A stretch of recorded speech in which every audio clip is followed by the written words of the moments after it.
story of love, courage, and grace.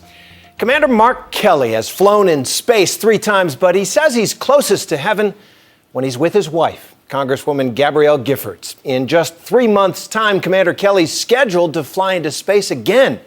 And not least among the signs of his optimism about his wife's condition is that he has not ruled out that trip. Here's Diane Sawyer with an ABC News exclusive. It started as a typical weekend for the long-distance couple. Commander Mark Kelly at home with his daughters in Houston. His wife, Gabrielle Giffords, in Tucson, preparing for a public event. How did you hear? On Saturday morning, I received a call from my wife's chief of staff, Pia. She says, I don't know how to tell you about this, but Gabby's been shot.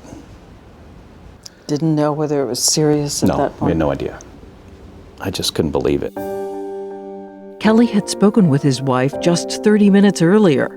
Now, in a fog of disbelief, a friend gave him and the family a ride on a private plane to Tucson. And he says on board he made the mistake of turning on the news with its riot of misinformation. We had the TV on, and they reported that she had died. The Congresswoman has been killed. Representative Giffords is dead. And I just, walked into the bathroom and, broke down and tried to get a hold of myself, and then walked out and gave the kids a hug and my mother and say, this is going to be all right, and we'll get through this. But then he would learn that Gabrielle Giffords was in fact alive in the operating room. She was in critical condition as doctors worked to save her life. A bullet had been fired into her head at point-blank range. It happened at a Congress on your corner.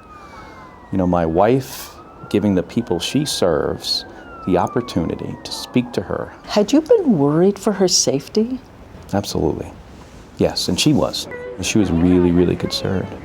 But she thought this was the right thing to do. Hey, how are you? Good, how you doing? I'm great. Hi, how are you? Yet on this Saturday, 6 people were murdered, 13 others wounded, in the mass shooting that left Gabrielle Giffords clinging to life. Nothing, prepares you for something like this. Mark Kelly began his around-the-clock vigil at her bedside in the hospital. He also began to take stock of all the damage done her beloved friends who had perished that day. And the 9-year-old girl, Christina Taylor Green, who was taken to the Saturday morning event by a loving neighbor. She stood her up there right in front of her. She leaned down next to her and said, someday, you could grow up and be like Gabrielle Giffords. And those were the last words she heard.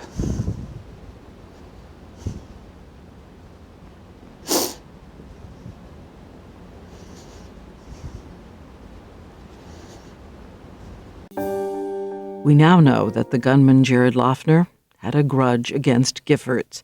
Have you seen the picture of Jared Loughner? Yes, I did. Can you imagine ever saying anything to him? Him? No. Have you thought what you would say to Jared Loughner's parents? What if they asked to see you? I'd probably see them. I don't think it's their fault. I'm sure they love their son, and they must be, as distraught over this as all of us are. Commander Kelly says he's not really watching the coverage on TV. Instead, his focus is on his wife's recovery. For me, in some ways, it's kind of like a space shuttle mission. You're busy and working all day, and you don't want to make any mistakes. The bullet that went through the left side of his wife's brain somehow missed major veins just by half an inch. She's been able to squeeze a hand, open her eyes. The progress she has made with this injury has been nothing short of a miracle. Does she recognize you? Pretty sure she does, and certainly today. What convinced you? She started playing with my wedding ring. So if I hold her hand, she'll play with my wedding ring, and she'll move it up and down my finger. She'll take it off like this. She'll put it on her own finger.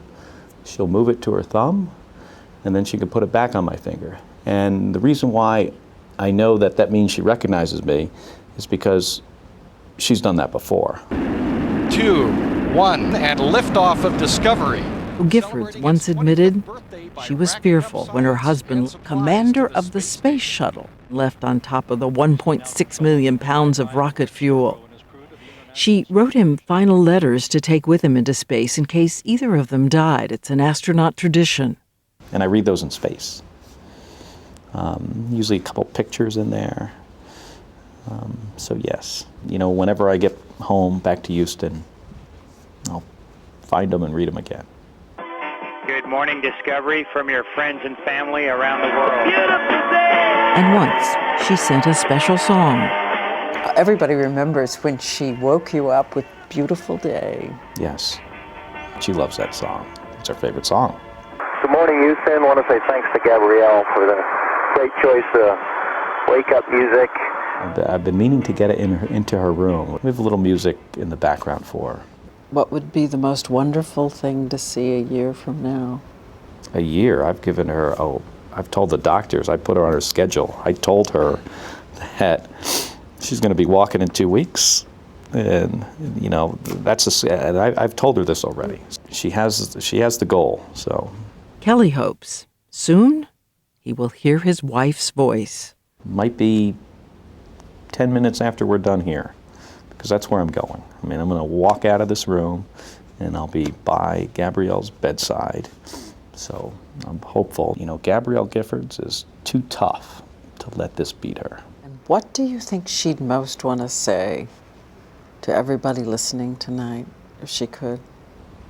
She would say that, it's time to turn something really bad into something good. How many more days can you sit by her side holding her hand? As many as it takes, whatever it takes. He's not yet decided whether he'll command what is scheduled to be the last shuttle mission 3 months from now.